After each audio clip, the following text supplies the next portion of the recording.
아무것도 보이지 않을 때에 볼 수 있는 것입니다. 제가 예전에 목회 컨설팅 연구소 소장님과 식사를 하면서 가볍게 던진 질문이 하나 있습니다. 목사님, 요즘에 많은 목사님들, 많은 성도님들, 그리고 많은 또 기독교인들, 또 많은 학생들, 많은 사람들이 무기력에 많이 빠져 있는 것 같습니다. 이 무기력에서 벗어나려면 어떻게 무슨 방법이 있을까요? 그렇게 질문을 던졌어요. 제 나름대로 답안이, 이런 예상 답안이 있었어요. 아마 이렇게 대답하실 것이다. 뭐 운동을 하라고 하시거나, 아니면 생각을 좀 더 긍정적으로 바꾸거나, 아니면 좀 쉬라고 하시거나, 아마 그런 대답을 주시겠거니 생각을 했는데 뜻밖의 대답을 주셨어요. 이렇게 대답하시더라고요. 멘토를 만나세요. 무기력에 빠졌을 땐 좋은 멘토를 만나야 됩니다 라고 말씀하셨어요. 동의가 됐습니다. 여러분, 멘토가 무엇이죠? 멘토는 쉽게 말하면 안내자입니다. 어떤 지식이나 어떤 경험을 가지고서 다른 사람을 지도해주고 조언해주는 사람을 바로 멘토라고 하죠. 멘토라는 용어가 제일 많이 쓰이는 업종이 있습니다. 뭘까요? 학원, 멘토 수학, 멘토 영어. 주로 학원에서 이 멘토라는 말을 많이 쓰죠. 학습 지도를 해주겠다 이거죠. 그래서 이 멘토라는 말을 다른 표현으로 하면 안내자, 돕는 이, 이끄는 사람, 가이드라고 할 수 있겠습니다. 그래서 이 무기력에서 벗어나려면 좋은 멘토를 만나면 그 멘토를 통해서 이 무기력에서 탈출할 수 있다라는 거예요. 그 말씀에 고개가 자연스럽게 끄덕여졌습니다. 예를 들어 볼게요. 여기 무기력에 빠진 한 사람이 있습니다. 이 사람은 동굴에 갇혀버렸어요. 동굴에 갇힌 이 사람은 어떻게든 이 동굴에서 빠져나오려고 애쓰고 수고할 것이고 노력할 겁니다. 대체 출구가 어딜까? 빠져나가는 구멍이 어딜까? 찾고 찾다가 도저히 출구가 보이지 않을 때 이 사람은 무기력에 빠지게 됩니다. 이 사람이 아무리 힘이 넘치고 열정이 충만해도요, 출구가 보이지 않을 때는 그 열정을 쏟을 수 있는 지점이 없기 때문에 그 열정은 금세 무기력으로 바뀝니다. 힘과 열정도 다 무력해집니다. 소망이 보이지 않기 때문이죠. 근데 가만 보니까 역설적이게도 이 반대의 경우에도 무기력에 빠지곤 하더라고요. 만약 이 동굴 안에 갇혔는데 눈에 보이는 구멍들이 너무 많다라고 한번 생각해 보세요. 여기가 출구인 것 같기도 하고 여기가 출구인 것 같기도 하고, 선택지가 너무 많으면요, 여기저기 찾아 헤매느라고 오히려 그 힘이 다 소진돼 버리고 지쳐서 또 무력해지게 됩니다. 오히려 너무 많은 선택지가 있으면요, 금세 이것을 찾고 찾다가 이걸 선택하자니 저기 아깝고 저걸 선택하자니 이게 아깝고 하면서 결국에는 그렇게 자포자기 해버려요. 결국 이 사람이 동굴에서 빠져나오는 좋은 방법은요, 어떤 방법이 있을까요? 좋은 안내자를 만나는 거예요. 이 동굴에 대해서 전문 지식이 있는 사람, 이 동굴의 출구를 알고 있는 좋은 안내자 한 명 만나면요, 바로 나올 수 있어요. 그럴 때는요, 없던 힘도 쥐어짜낼 것입니다. 이 안내자를 만나게 되면 없던 열정도 샘솟게 돼요. 드디어 살 수 있겠구나. 그래서 열정은요, 좋은 멘토를 만날 때 바른 방향으로 그 열정이 쓰일 수 있어요. 근데 그 열정이 좋은 안내자를 만나지 못하면 출구를 못 찾아서 소진되기도 하고, 오히려 이것저것 다 선택하느라 소진돼 버리기도 하는 것이죠. 그래서 무기력이라고 하는 게 사람이 힘이 없어서 무기력이 아니더라고요. 사람이 지쳐서 무기력이 아니더라고요. 인생에 출구가 보이지 않기 때문에 무기력해집니다. 인생에 어떤 어려움이나 문제를 만나게 되곤 합니다. 도저히 이 문제를 해결할 수 있는 길이 보이지 않을 때, 그야말로 눈앞이 캄캄해졌을 때 소망이 보이지 않아서 무기력해져요. 또 눈에 보이는 게 너무 많아서 선택의 조건들이 너무 많아서 대체 뭘 선택해야 될지 모를 때 우리는 무기력에 빠집니다. 도대체 뭘 선택해야 돼? 요즘 현대인들이 많이 쓰이는 단어가 있죠. 가성비와 가심비입니다. 인터넷 사이트에서 물건 하나 고를 때도요, 어떤 게 최적의 조건인지, 어떤 게 최적의 가심비고 가성비인지 찾느라 인터넷 사이트를 뒤지고 뒤지다가 제일 비싼 거 사요. 인터넷 사이트를 뒤지고 뒤지다가 제일 안 좋은 거 사요. 장고 끝에 악수를 뜬다는 말이 있죠. 너무나 많은 생각들이 이제 지쳐, 될 대로 되라. 사람이든 물건이든 어떤 선택이든 선택지가 너무 많으면 너무나 많은 생각 속에 우리는 또 지쳐서 소진됩니다. 이럴 때 내 앞에 아무것도 보이지 않고 지칠 때 인생의 멘토를 만나고 좋은 안내자를 만난다면 여러분 얼마나 좋겠습니까? 여러분 질문 드립니다. 오늘 내 인생에도 그런 좋은 멘토가 있으십니까? 그렇게 어둠에 갇혀있다라 동굴에 갇혀있는 것 같은 상황 속에서 나를 안내해줄 좋은 안내자가 있으십니까? 좋은 멘토가 있으십니까? 대체 어떤 구멍이 출구인지 몰라서 이것저것 포기하지 못할 때 가장 중요한 것이 무엇인지 알려주고 지혜를 주는 그런 안내자, 멘토가 있으십니까? 그래서 오늘 말씀 제목 그대로요, 아무것도 보이지 않을 때 볼 수 있도록 안내하는 멘토와 안내자가 과연 내게는 있는가? 여러분, 예, 있습니다. 캄캄할 때 등불이 되어주는 그 안내자가 여기 있습니다. 그 안내자는 바로 말씀이에요. 말씀. 그 수많은 선택들 속에서 가장 중요한 선택이 무엇인지 안내해주고 가르쳐주는 것이 바로 하나님의 말씀이에요. 그래서 아무것도 보이지 않을 때 볼 수 있는 것이 무엇입니까? 말씀인 줄로 믿습니다. 여러분, 지난주에 설교 제목 기도 다 기억하시죠? 아무것도 할 수 없을 때 할 수 있는 것이 무엇이죠? 예, 기도입니다.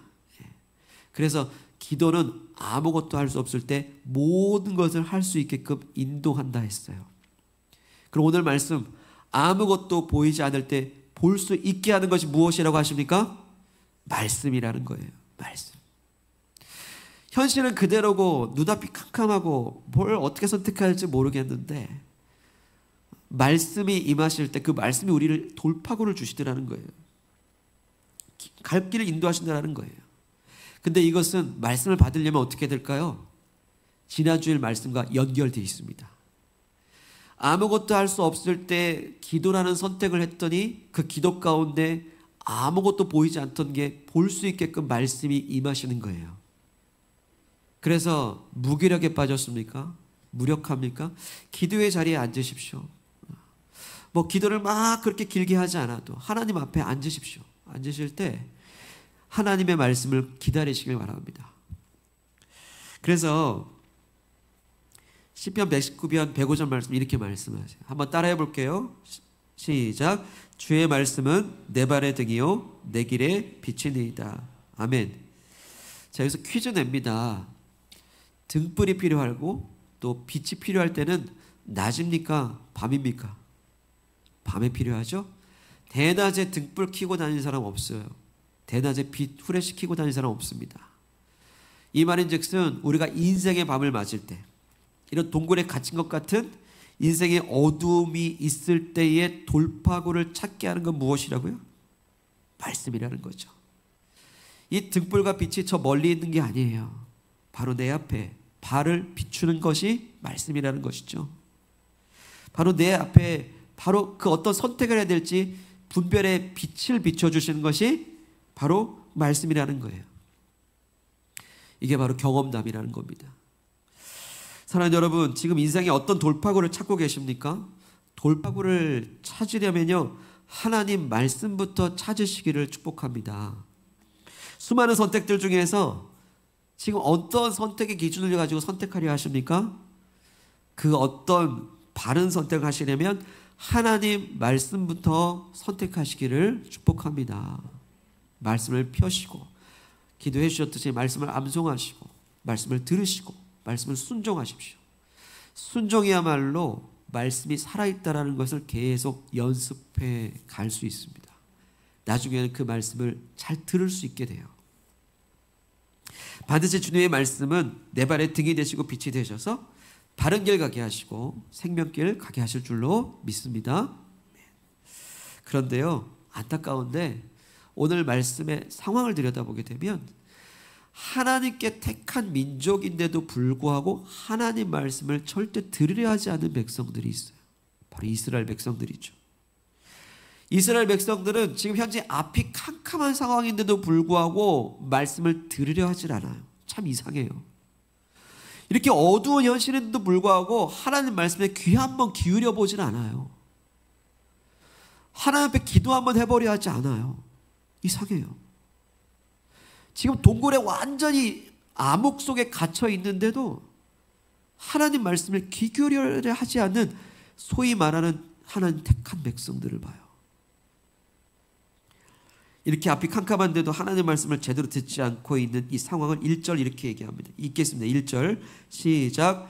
아이 사무엘이 여호와의 말씀이 희귀하여 이상이 흔히 보이지 않았더라. 아멘. 여기 사무엘이 나오고 엘리라는 사람이 나오는 둘 다 제사장이거든요. 이 시기를 특별히 사사시대라고 합니다. 이 사사시대에는 여호와의 말씀이 어땠대요? 희귀했답니다. 하나님 말씀을 잘 못 들었대요. 하나님 말씀을 말씀이 잘 안 들린대요. 그러다 보니까 이상도 흔히 보이지 않는데요. 이상이라고 하는 것은 계시고 환상이거든요. 그러니까 말씀을 못 들으니 하나님의 뜻이 담긴 이상과 계시를 알지 못하니 주의 뜻이 뭔지 몰라요. 사실상 엄밀히 말하면 하나님의 뜻이 뭔지 관심이 없어요. 자기 마음대로 살아요. 그래서 사사기를 대표하는 그 문장이 그거잖아요. 구절이 자기 소견에 옳은 대로 행했더라. 자기 마음대로 살았다 이거예요. 그냥. 그러다 보니까 하나님 택한 백성들인데 불구하고 하나님으로부터 점점 멀어져요. 사사시대를 살펴보면요, 하나님 백성들이 끊임없이 우상 숭배합니다. 교회 다니는데 절에 가요. 이상하죠? 교회 다니는데 점 봐요. 이상하죠? 끊임없이 하나님 택한 백성들인데 하나님을 거역하고 우상 숭배해요. 근데 그게 전혀 거리낌이 없어요. 양심에 전혀 찔림이 없어요. 그 상태가 된 거예요. 이렇게 어두운 시대였습니다. 그러면 누구라도 정신 차려야 되죠? 영적 지도자들이 정신 차려야 되죠. 근데 그렇게 엇나가는 백성들이 잘 인도해야 될 이 제사장들과 이 선지자들도 얼마나 이 영적으로 무디어져 있는지요. 말씀으로부터 너무나 이렇게 멀어져 있었어요. 그 영적 제사장들이 무디어진 상태를 오늘 말씀이 이렇게 표현합니다. 2절 읽겠습니다. 시작. 엘리의 눈이 점점 어두워가서 잘 보지 못하는 그때에 그가 자기 처소에 누웠고, 예, 여기 엘리가요 당시의 제사장인데 그의 눈이 점점 어두워져 갔다고 합니다. 당연해요. 왜냐하면 이분의 나이도 아닌 연세가요 무려 100세를 가까이 하고 있었거든요. 아니 100세 노인이 눈이 어두워져 가는 건 당연하잖아요. 근데 당연한 얘기를, 눈이 어두워져 간다는 얘기를 뭐하러 굳이 성경 기자는 기록을 했을까요? 뭐 나이가 들면 눈이 어두워지는 건 당연해요. 근데 눈이 없다는 것을 굳이 손 아프게 써가면서까지 이 엘리제 세상이 눈이 어두워졌다는 걸 굳이 표현하는 이유는 뭘까요? 이건 한마디로 암시죠. 암시죠. 그만큼 영적 제사장이 영적으로 무디어져 있고 어두워져 있다고 하는 사실을 그 육신의 눈이 어두워졌다라는 것의 표현을 통해서 들여다보게 하는 거예요. 그도 그럴 것이 이 엘리 제사장이 실수 한번 하죠. 지난번에 우리 한나 집사님이 교회에 오셔가지고 성전에 오셔가지고 열심히 아들 달라고 기도하고 있는데 이 엘리 제사장은 딱 와가지고 술을 끊으세요. 집사님 술을 끊으세요. 라고 하고 있으니 여기서도 이 엘리 제사장이 얼마나 감각이 무디어져 있는지를 암시했던 거예요. 그래서 오늘 이 눈이 어두워진 거예요. 사실은 눈도 어두워졌지만 영혼의 상태도 어두워진 상태라는 그 암흑 시대를 얘기하고 있는 겁니다. 그런데요, 더 가관인 게 있어요. 엘리 제사장의 두 아들입니다. 당시에는 아버지가 제사장이면 아들도 제사장이거든요. 그래서 이 엘리 제사장에는 홈니와 비느하스라는 두 아들이 있었는데 당연히 제사장이죠. 근데 이 제사장들이요, 제사장들인데도 불구하고 얼마나 악랄한 짓을 하는지, 하나님께 백성들이 제물을 가장 좋은 걸 가지고 와서 제물을 드리려 하면요, 그걸 중간에서 확 뺏어갑니다. 그리고 가장 좋은 것을 자기 것으로 취해요. 제사 방식도 엉뚱합니다. 엉터리예요. 태워드리지 않고 다른 방식으로 막 드려요. 근데 심지어는 성전에서 섬기는 여인까지, 그 여인에게까지 못된 짓을 하는 거예요. 어떻게 제사장들이 이럴 수 있습니까? 양심의 거리낌이 아무것도 없어요. 하나님 전혀 신경 안 씁니다. 자기 마음대로, 자기 뜻대로 오히려 제사장을, 자기 유익을, 배를 불리는데 이용해 먹고 앉아 있어요. 이렇게 영적으로 무뎌져 있고 영적 지도자들까지 타락해져 버린 이 시대는 밝은 시대입니까? 암흑 시대입니까? 암흑의 시대죠. 백성이며 제사장들이며 하나같이 모두 다 죄악으로 치우쳐서 함께 더러운 자가 되고 함께 다 어둠에 빠져버린 영적 암흑기였어요. 이렇게요. 동굴에 갇혀버렸어요. 영적 암흑기였습니다. 자, 그런데 그렇게 아무런 소망도 다 없어 보이고 아무것도 보이지 않는 그때에 대반전의 말씀이 등장해요. 완전히 역전되는 말씀이 등장합니다. 우리 3절 말씀 힘차게 읽겠습니다. 3절 시작. 하나님의 등불은 아직 꺼지지 아니하였으며 궤에 있는 여호와의 전 안에 누웠더니. 아멘. 하나님의 등불이 꺼지지 않았다라고 말씀하세요. 하나님의 등불이래요. 사실 하나님의 등불은요, 성전 등불입니다. 단순하게 생각하시면 돼요. 성전이 어두워졌을 때 성전을 밝히는 등불이에요. 근데 여기서도요, 굳이 성전의 등불이라 하지 아니하고 하나님의 등불이란 말로 쓴 이유가 뭘까요? 그 정확한 이유를 알 수 없어도요, 여러분 선명하게 대비되는 게 하나 있어요. 선명하게 대비되는 게 뭡니까? 아까 제사장의 눈이 뭐라고 그랬죠? 어두워졌다고 그랬죠. 어두워지었다라는 표현이 나온 다음에 밝은 등불이, 그것도 하나님의 등불이 딱 등장하고 있습니다. 이것은 한편의 시예요. 이것은 한편의 극적인 의도가 있는 거예요. 굳이 당연히 눈이 어두워지는 제사장에게 영적인 눈이 어두워졌다, 어둠이라는 표현을 쓰고 그냥 성전의 등불이라고 하면 되는 것을 하나님의 등불이라고 하는 것을 딱 대비시키는 거죠. 이것은 무엇입니까? 하나님의 등불은 어둠 가운데 꺼지지 않는다라고 말씀하시는 줄로 믿습니다. 여러분, 하나님 등불은 절대 꺼지지 않아요.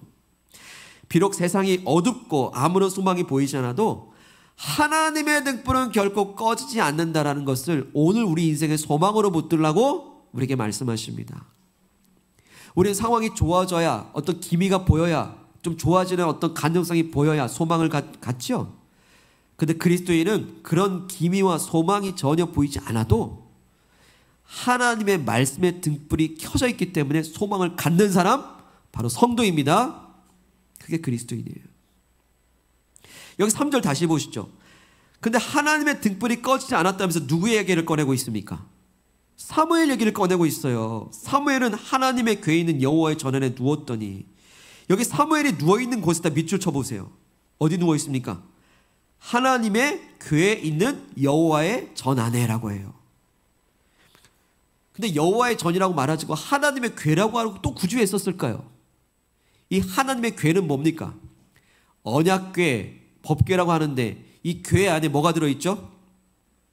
바로 하나님께서 주신 십계명 두 돌판이 이 궤 안에 보관되어 있는 거예요. 그래서 하나님의 계명이 궤 안에 있다. 이것은 바꿔 말할 수 있어요.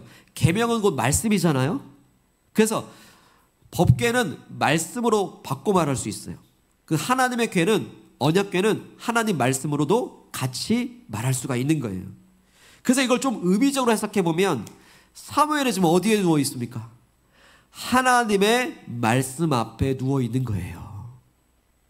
하나님 말씀 앞에. 반면에 우리 엘리 제사장이 누워있는 곳으로 한번 가볼까요? 우리 2절로 다시 가보죠. 엘리의 눈이 점점 어두워가서 잘 보지 못하는 그때 그가 어디 누워있습니까? 자기 처소에 누워있대요. 자기 처소, 자기 잠자리.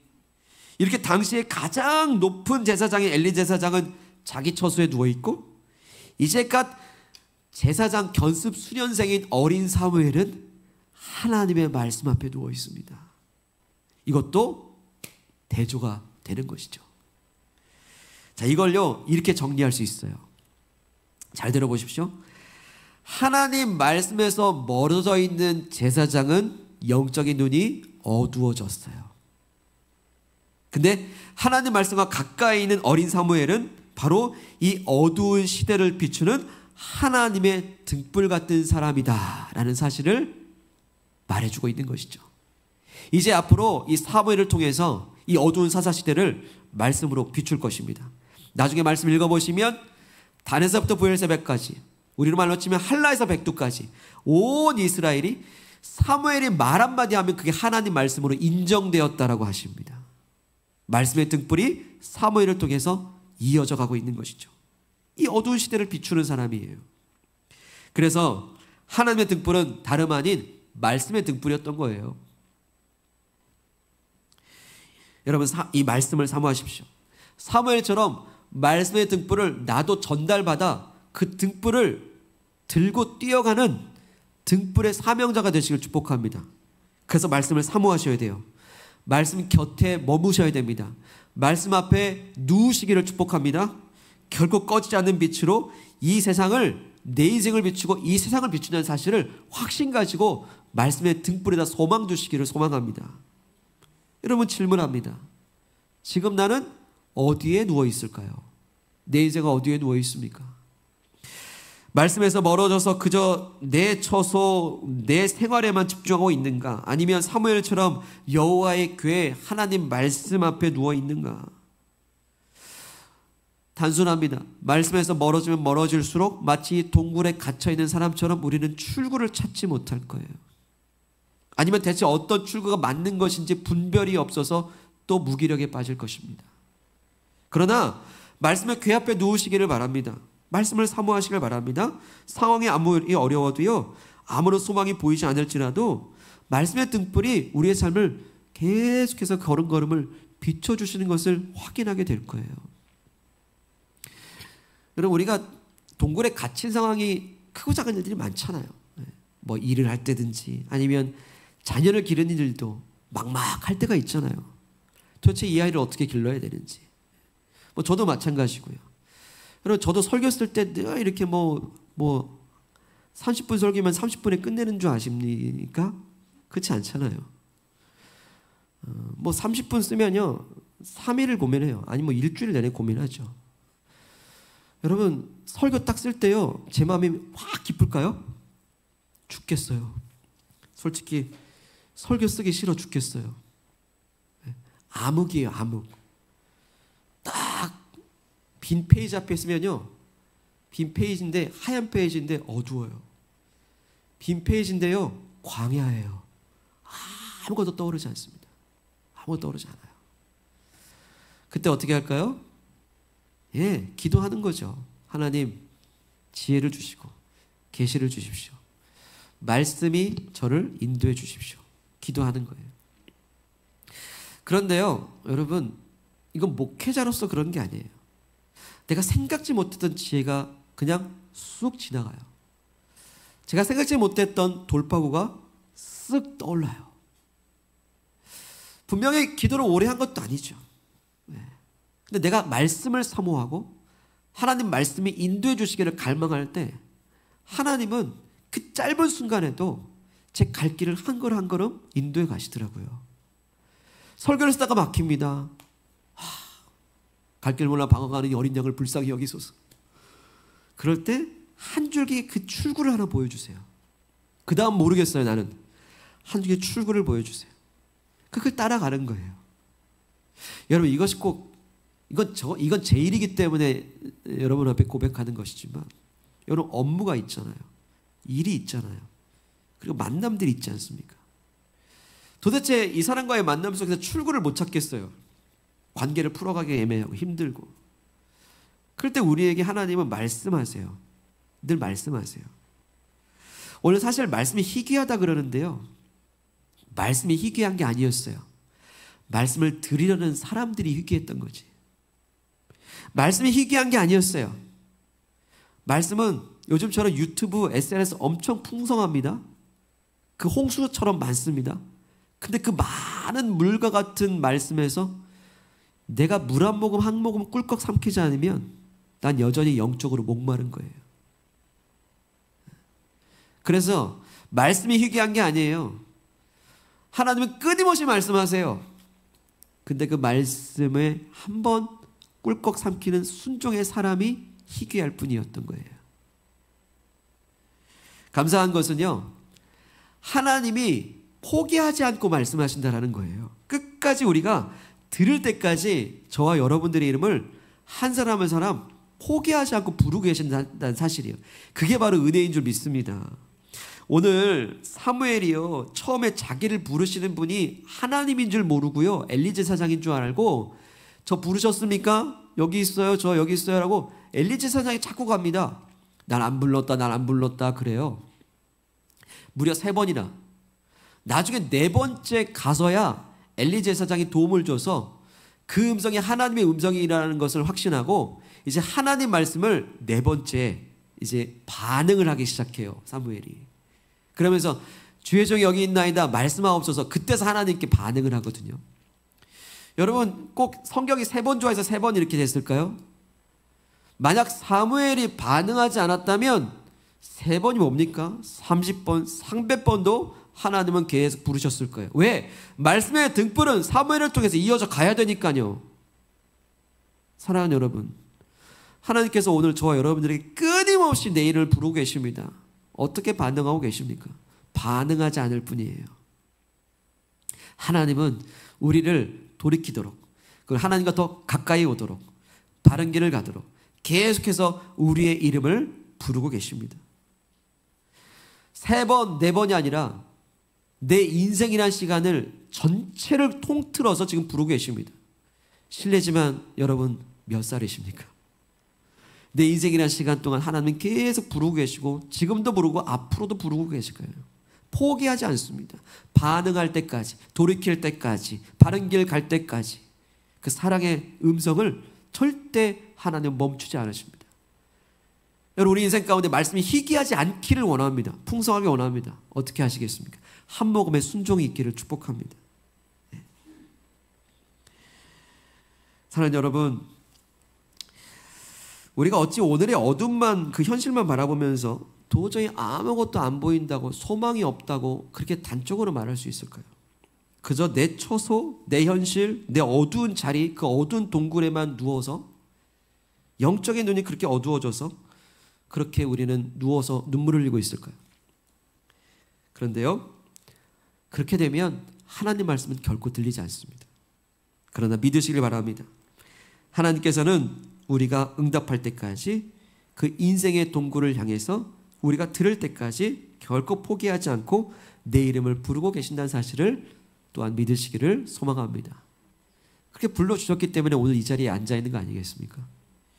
그러니 이제는 그 꺼지지 않는 말씀의 등불이 내게 소망이 되어져서 그 등불이 내 어두운 현실을 구체적으로 밝게 비춰주실 때까지 사무엘처럼 하나님의 교회 앞에, 하나님 말씀 앞에 누우시기를 축복합니다.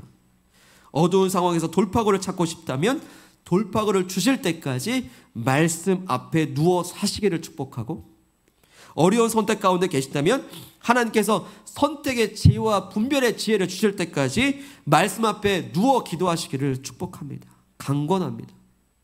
반드시 말씀은 옵니다. 말씀은 그래서 결코 희귀하지 않습니다. 다만 말씀에 순종하는 사람이 희귀할 뿐, 이제 그 말씀에 즉각 순종하는 말씀의 등불이 다 되셔서 아무것도 안 보인다 할 때에 말씀의 등불 하나 바라보고 다시 일어나 나아가는 온 교회, 온 성도님들, 온 가정 되시기를 축복합니다. 오늘 말씀은 이렇게 마무리하고 싶어요. 10절 말씀인데요. 10절 말씀에 사무엘의 고백인데 10절 말씀에 내 이름을 넣어가지고 한번 마무리하고 싶습니다. 예를 들어 보겠습니다. 여호와께서 임하여 서서 전과 같이 제서가 부르시는지라. 유재석이 이르되 말씀하옵소서 주의 종이 듣겠나이다. 이제 택함 받은 주의 종 된 여러분 한 분 한 분 우리 한 말씀으로 이 말씀을 같이 고백하고 말씀 마치도록 하겠습니다. 함께 합니다. 시작. 여호와께서 임하여 서서 전과 같이 제서가 부르시는지라. 유재석이 이르되 말씀하옵소서 주의 종이 듣겠나이다. 아멘. 이 시간에 내게 주신 말씀 부여잡고 기도하시기를 바랍니다. 하나님께서 어쩌면 이 응답을 계속 기다리고 계셨던 모양이에요. 말씀하옵소서 주의 종이 듣겠나이다. 대체 사사시대는 이 고백을 하는 그 한 사람이 없는 거예요. 말씀하옵소서 주의 종이 듣겠나이다. 하나님 말씀에 관심 가진 사람이 한 사람도 없는 거예요. 하나님 계속 말씀하고 계신데도 불구하고 이 말씀을 받고 순종하려는 말씀하옵소서 주의 종이 듣겠나이다 이 한마디 해주는 사람이 없으니 그렇게 제사장들은 무디어지고 백성들은 타락해져 간 거 아니겠습니까? 여러분, 오늘 이 시대가 밝은 시대인 줄 아십니까? 똑같이 암흑시대입니다. 사사시대입니다. 왜? 하나님 말씀에 별로 관심이 없기 때문이에요. 이렇게 말씀이 많은데도요? 아니요. 그 순종의 한 모금을 마시는 사람이 희귀하기 때문에 이 시대는 어둡습니다. 우리 다음 세대들 어떡합니까?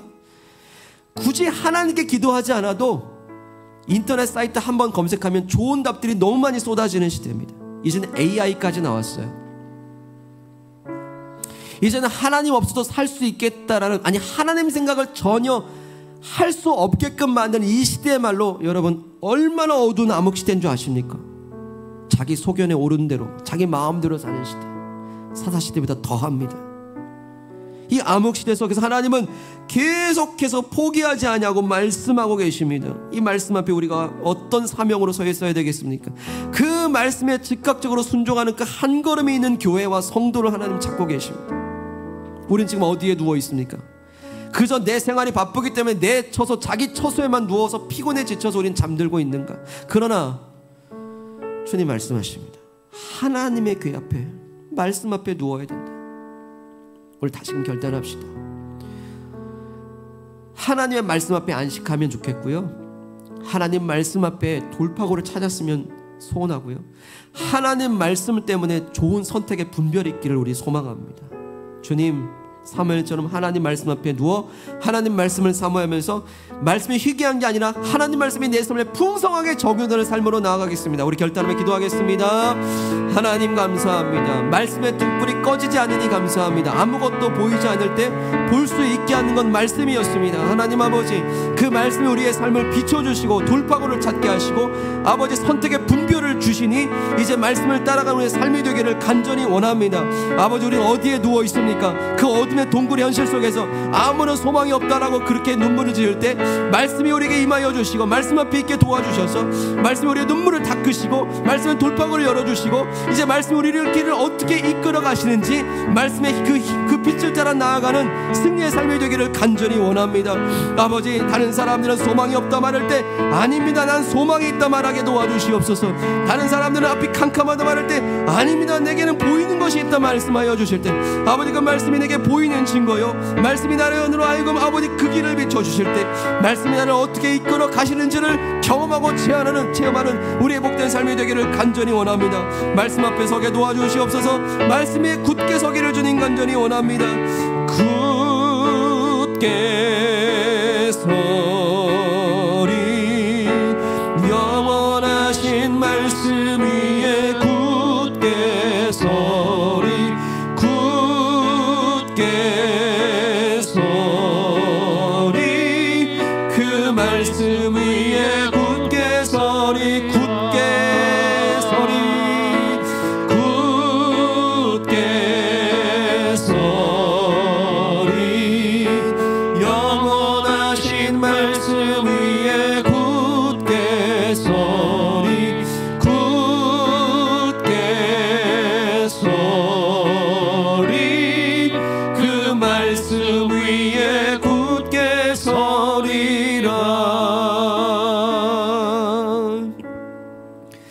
하나님 아버지, 그렇게 영적으로 암흑시대인 이때를 살아가는 우리에게 하나님은 지금도 그토록 듣고 싶어하는 한마디, 주여 말씀하옵소서, 내가 듣겠나이다. 그래서 이 암흑시대에 작을지라도 어두울수록 밝게 빛나는 작은 불빛, 말씀의 등불이 다 되어서 우리로 하여금 하나님 말씀이 살아있고 역사하시는 것이 증거되어지는 삶이 되기를 간절히 원합니다. 이 암흑의 시대에 사람들은 말합니다. 아무것도 보이지 않는다고, 그리고 소망이 없다고. 그리고 어떤 이들은 그렇게 낙심하고 좌절해 있습니다. 그러나 주님, 우리에게 예수의 피값으로 하나님의 말씀을 주셨으니 아무것도 보이지 않을 때 볼 수 있게 하시는 말씀을 붙잡게 하옵소서. 주님, 돌파구를 찾고 싶습니다. 말씀을 찾게 하옵소서. 주님, 이 많은 선택지들 속에서 바른 선택을 하고 있습니다. 말씀을 선택하게 하옵소서. 우리는 자기 처소에서 힘겨워하고 있습니다. 눈물 지으며 그렇게 잠을 이룹니다. 그러나 주님, 우리의 누운 곳이 말씀 앞에 있게 하여 주시옵소서. 사무엘처럼 말씀 앞에 누워서 기도하게 하옵시고, 기도 중에 주시는 말씀이 계시로 지혜로 임하실 때 아버지 하나님, 돌파구를 보여주십시오.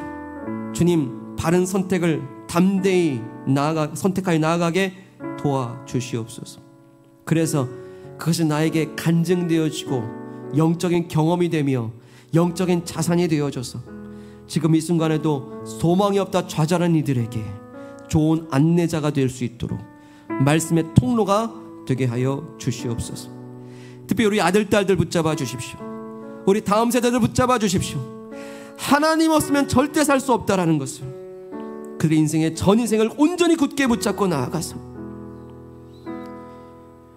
하나님 말씀에 순종하는 경험들이 풍성한 하나님 앞에 부유한 세대들이 다 될 수 있도록 인도하여 주시옵소서. 우리 가정이 그러하길 원합니다. 우리 일터가 그러하길 원합니다. 우리의 삶이 그러하게 하옵소서.